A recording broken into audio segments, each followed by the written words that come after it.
Hey, welcome to Film Fanatics. My name is Dan. My name is Justin. And I'm Joe.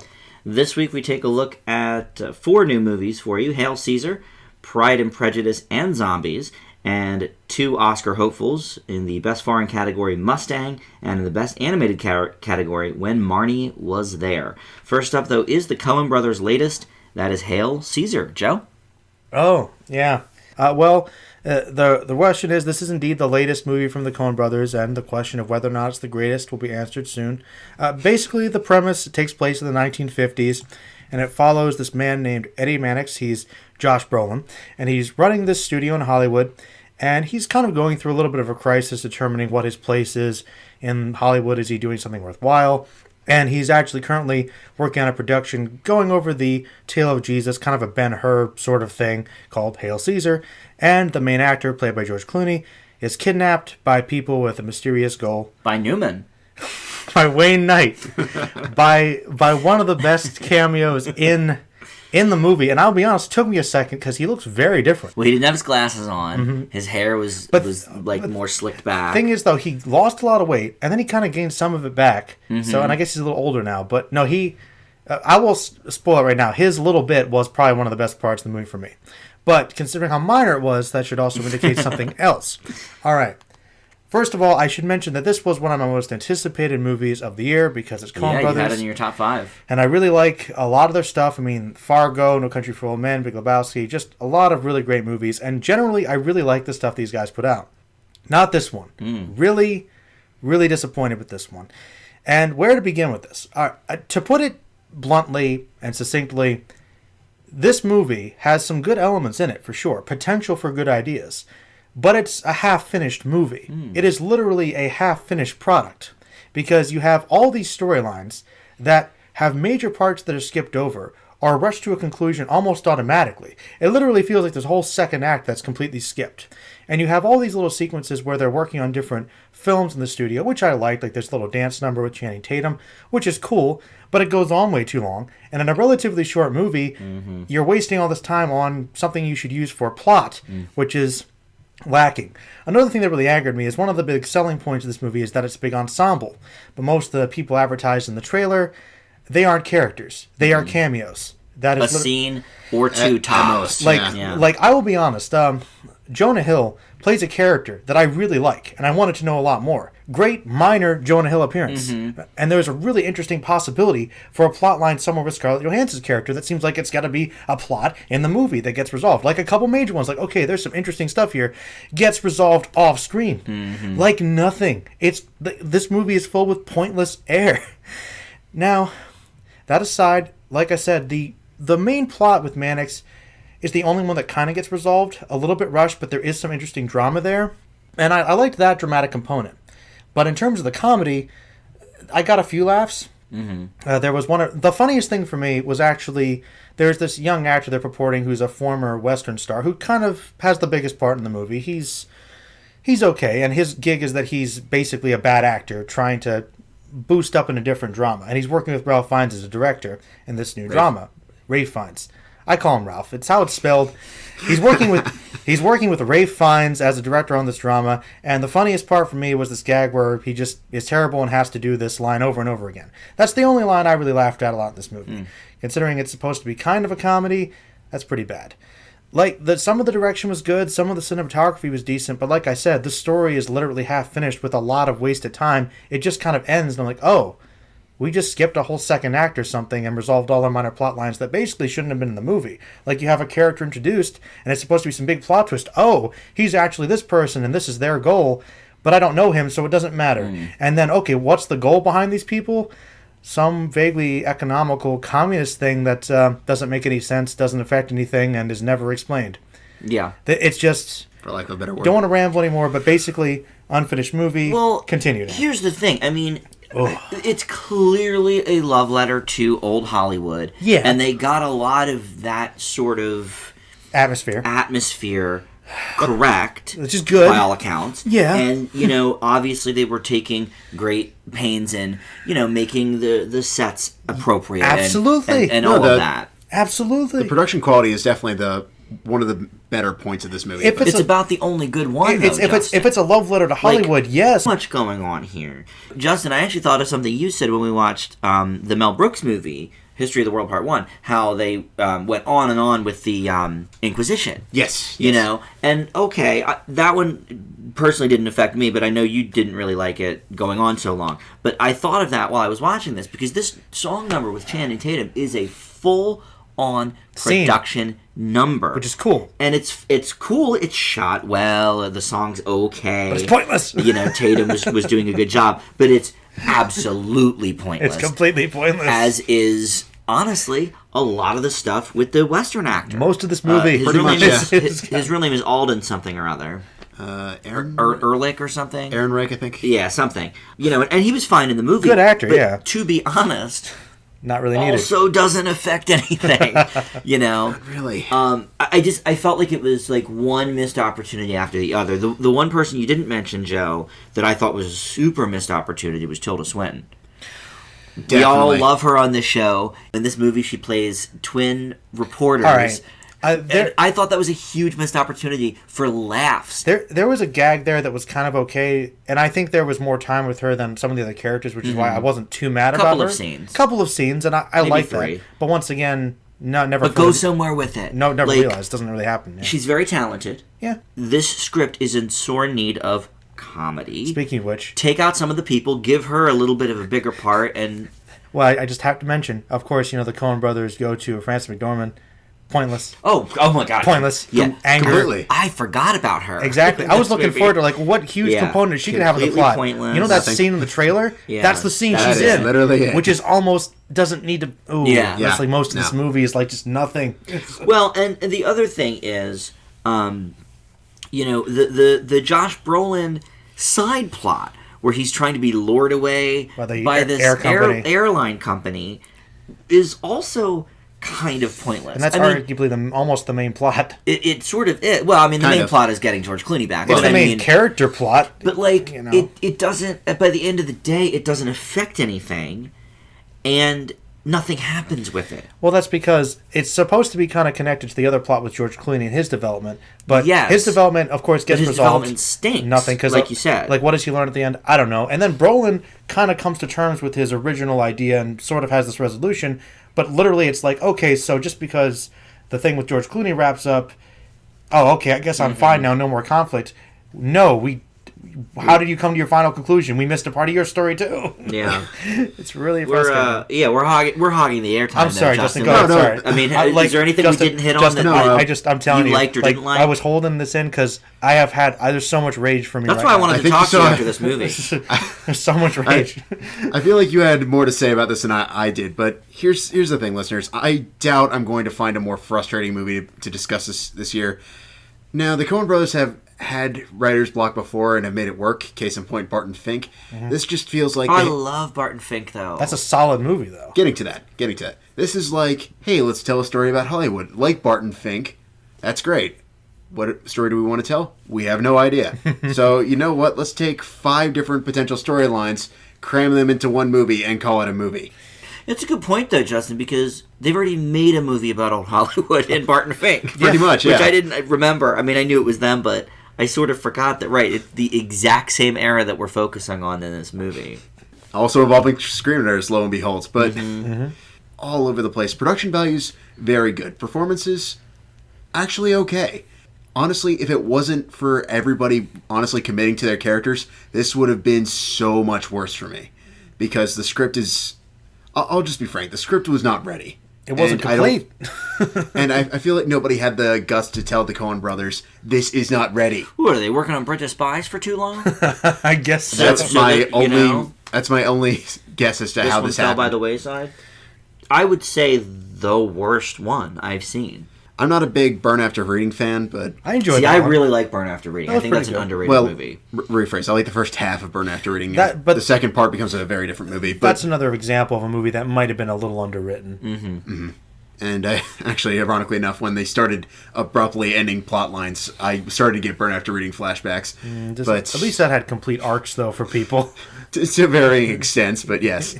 You could lift out so many people from this movie. This movie could be like 40 minutes long, and it would tell the whole story of Josh Brolin and Clooney, and you'd be fine. And it would be fairly coherent. I mean, it would still miss some stuff, but but you could flesh out everything that doesn't get fleshed out. It would true. give us a reason to understand the whole Communist Party angle with Clooney. We don't know why they're doing it. They don't know what's going to affect. We have a vague idea, but it's never really explained. And then they skip to And then they just try to make a message out of it to varying extents. Yeah. And I think the two greatest opportunities for comedy were the Tilda Swinton thing and the Western guy and Ray Fiennes, and neither one was explored at all. Once again, like I said, the Ray Fiennes part was such a funny part and a really cool way to look behind the scenes. I thought that went on way too long. I personally thought the best... I did too, Justin. Well, the point is, though, you have potential with all those, and they just get cut off. Like the Ray Fiennes thing, working on that movie, watching this actor try to move into another role. I mean, does it have to be necessary? We don't know how it ties in because it's a cut-in-half plot. Yeah. But it could have been more entertaining if they continued. True. You know? Well, if nothing else, I think we can all agree that Goodman is really the glue that holds the Coen brothers together. Generally. Because he's in literally all of the good movies we mentioned, and not this one. But Joe, we're going to start the grades with you this week. What do you think of Hail Caesar? This is tough for me because the production value is pretty good, and the acting was pretty good, but there's really not much of a movie here. I'm leaving this one with a D+. This was pretty bad. Wow. I'm a little bit higher than you because of the production values and the performances. I give it a C. Justin? I'm actually with you, Dan. I give this one a C. Yeah. All right. Well, you're up next, Justin, with Pride and Prejudice and Zombies. Actually, Pride plus Prejudice plus Zombies in some places. True. Well, not according to the opening credit sequence, but... I know, but the There's trailers... definitely an ampersand. Trailers don't know how to do, It's Well, Leonardo DiCaprio, Romeo and Juliet all over again. Yeah, Romeo plus Juliet. Set in a very alternate 19th century England, Lily James plays Elizabeth Bennet, a young woman defiant to the notion of being married off to a wealthy suitor, whilst making time to put her martial arts to good use by dispatching various zombies. Her talent in the latter is noticed by the pride-bound and smitten Colonel Darcy, not Mr. Darcy this time, played by Sam Riley, as both slowly unravel the dark secrets about England's ongoing war with the undead. Bella Heathcote and one of the many doctors, Matt Smith, also star. Don't forget Charles Dance. And Charles Dance. Their dad.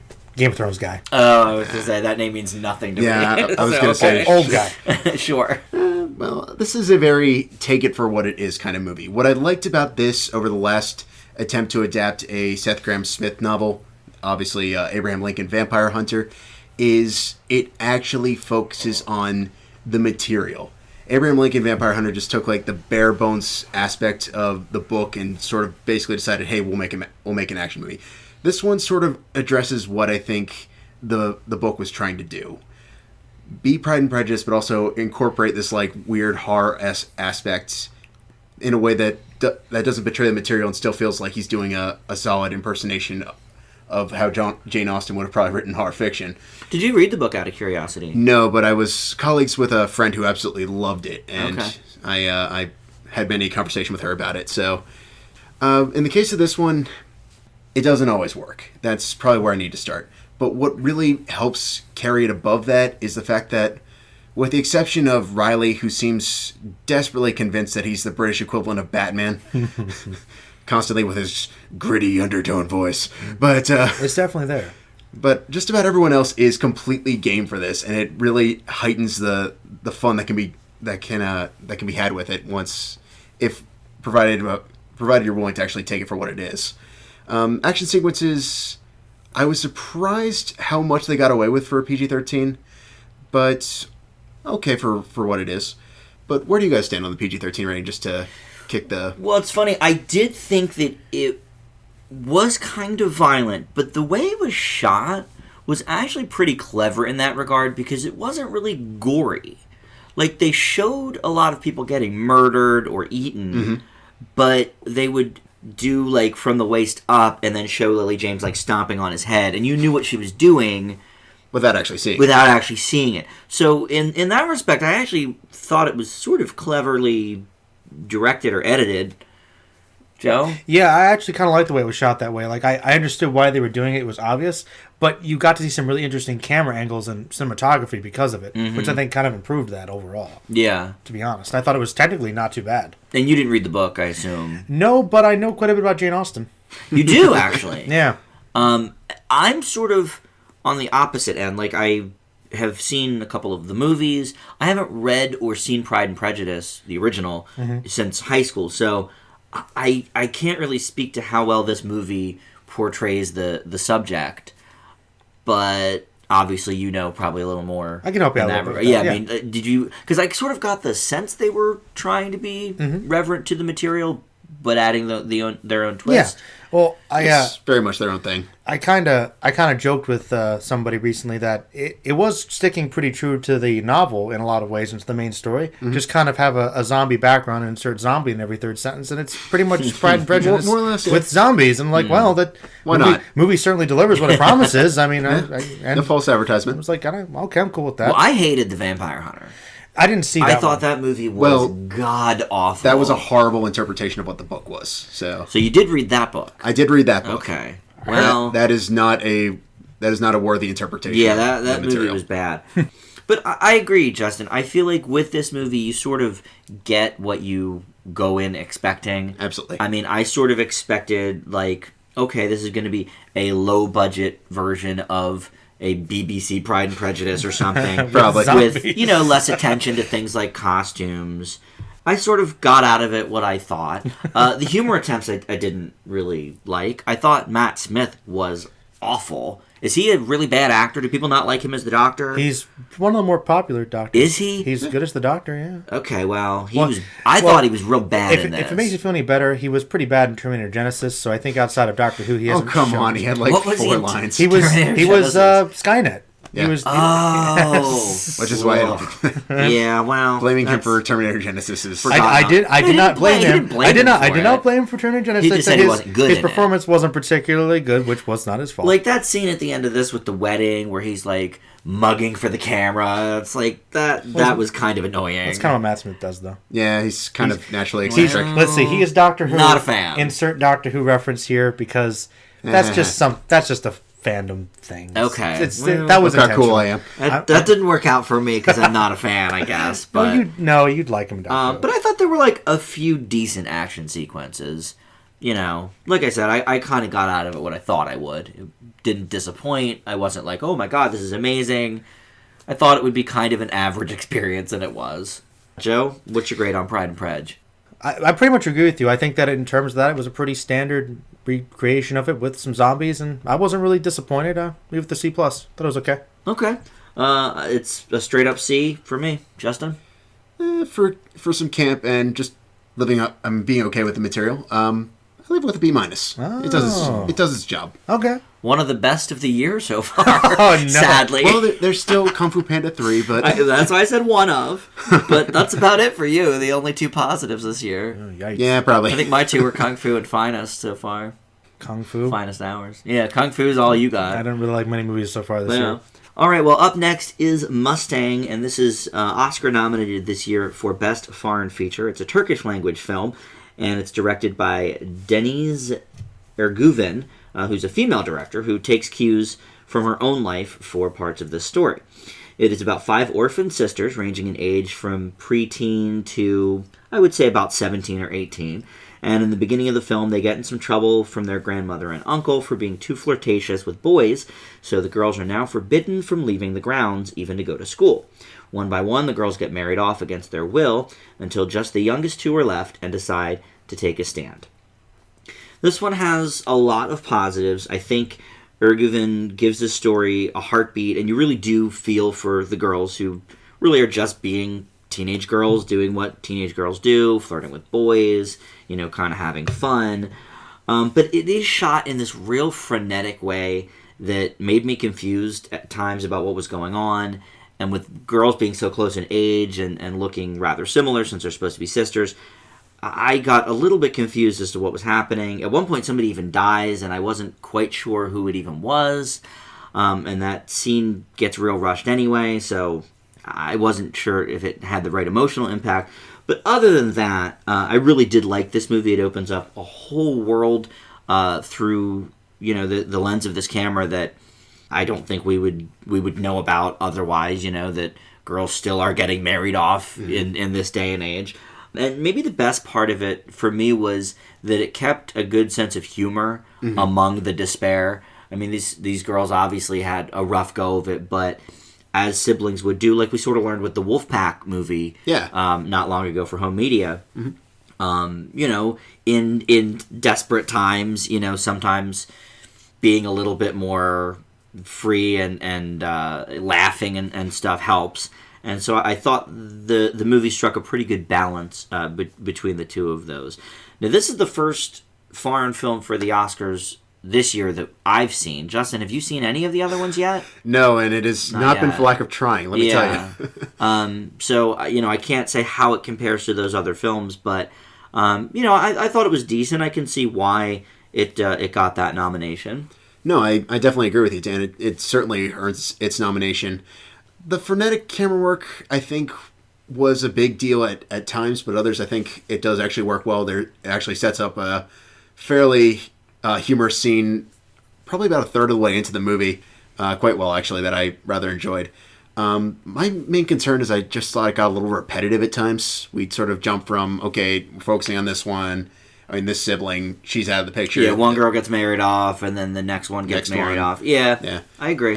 And I mean, I get it. I understand that. But I thought what really made this movie sort of come together and really be so special is not only how it tackles arranged marriages, but also in terms of how it tackles this feeling of sibling bonding and realizing that, okay, moving on to another stage of life, whether you like to or whether you want to or not, is a big deal, and how that what ultimately ends up changing your life. Mm-hmm. And I really did appreciate that. I thought it added a great human aspect to it, and I think their chemistry together, the chemistry of the girls, is absolutely impeccable. Yeah, you really did believe that they were all sisters, and I thought that was a very important aspect of the story. Definitely. I think with the first two that leave the picture early, I kind of want to see a little bit more of. Mm-hmm. They try to circle back later on, but it's a little bit awkward though when they do. It is a little bit, and it kind of raises a couple questions, but it is what it is. Yeah. Joe, you're sitting back. You didn't get to Correct. Get to the old Midtown to see it. I didn't have time to know with weather and whatnot. Yeah, I did want to. We had a snowy weekend, that's for sure. Yeah. I do like this movie. I'm interested to see what else the Academy has to offer for the nomination. Oh, absolutely. I give this one a B+. And the same, actually. Okay, well, Justin, let's stick with you and talk about another Academy Award-nominated film. That's When Marnie Was There. Haley Steinfeld plays Anna, a young girl sent to live with her relatives for health reasons by the countryside. Her efforts to get acclimated prove fruitless at first, until she encounters a mysterious young girl named Marnie, played by Kiernan Shipka, who may have a deeper connection to Anna. This is a really, really difficult movie to talk about without giving spoilers, and I'm going to do my best to manage to avoid that. Good luck. It's a bit strange how in the past Ghibli has focused so much on the whimsical, the fantastic, and yet still given us these raw human perspectives. And now, as they've come to more contemporary society, and obviously it's going to be the last one for a little bit, they've decided to go a bit more grounded. In this case, I felt like it kind of both helped it and hurt it at the exact same time. The voice acting, as per usual with English dubbing, is fantastic. Not a bad word to be said about that. Though, I feel like some of the ways it handles its story leaves a little bit to be desired. I think it does take a little while to get going. The one particular twist they really try to play up is, for lack of a better word, glaringly obvious. Mm-hmm. I got something to say about that. But fortunately, the wait, I think, does lead to some solid payoff near the end, but it's a little bit of a time to get there. But where do you guys stand on said twist, more or less? I won't talk about, all right, I'll jump back at this, but just in regards to the twist, I'll talk a little bit about that one later, but I will say one thing. Okay. I'm not kidding. Less than 5 minutes into this movie, seriously, I'm thinking to myself, okay, it's Ghibli, This isn't Miyazaki, but it's got his fingerprints all over it. We've got a girl Yep. going through some issues, going out to the country.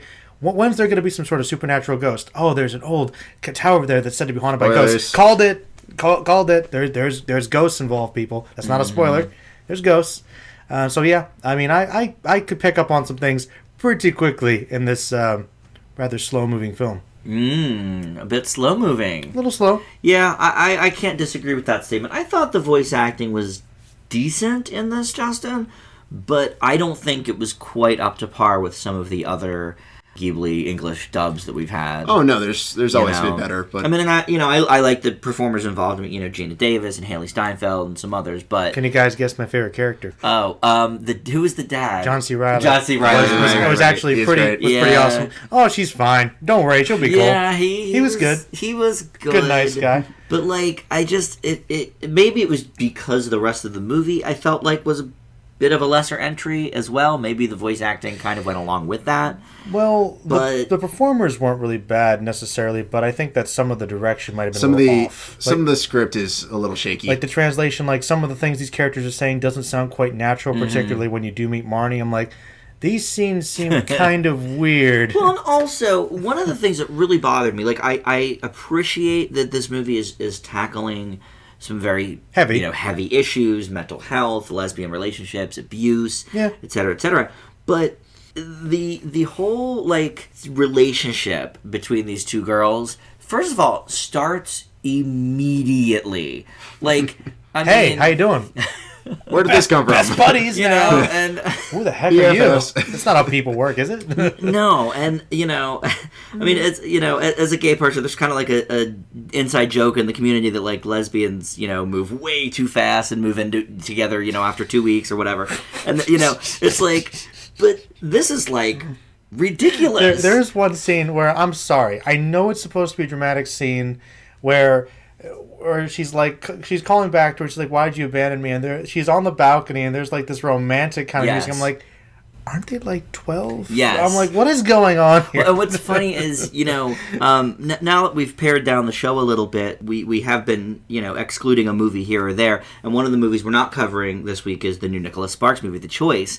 And some of the dialogue with these two girls is like right out of a Sparks novel. Like the dialogue Like, maybe a smidge above, but I don't know. Some Some of of the these scenes- scenes, Justin. some of the scenes were a bit iffy. You know? I'm with Dan on that one. there's some shaky. I mean, interplay. certainly the twist is right out of a certain Nicholas Sparks novel. I don't know what you mean, Dan. You know very well, Well, Justin. to be fair, though, I guess to kind of finally answer Justin's question, it takes a little too long to get there. I kind of wish we had done certain things with the story in between instead of some of the padding. Like we could explore some things, but once we get to the meat of it, it's kind of obvious, but it is a good resolution to the story in terms of the connection. But it also raises other questions. Yes. The twist that resonates after the twist. Is No, actually like okay. the ending of this movie, I'm like, okay, I'm cool with that. Her development's good enough for Anna. It's good she found somebody to relate. But before that, it kind of you're like, wait a minute. Yeah. Whoa, that's a little. Where did this come from? That's a little weird. So yeah, that's kind of more of something that comes afterwards. But it's just that it's mostly the handling of. For me, I really liked Anna.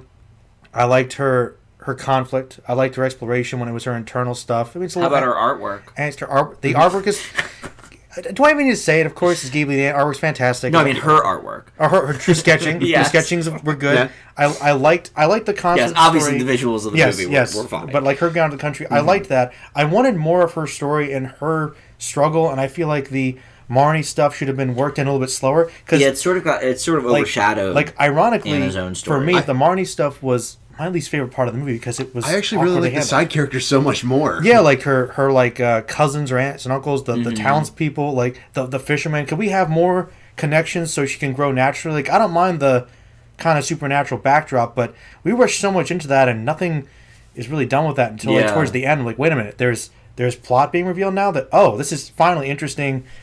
Almost like an hour into the movie. This is Okay. convenient. Thank God it's getting close to Yeah. it. It's like, I don't know. Well, this is probably my maybe fifth, or at least fifth, maybe sixth Ghibli film. You guys obviously have seen probably most, if not all of them.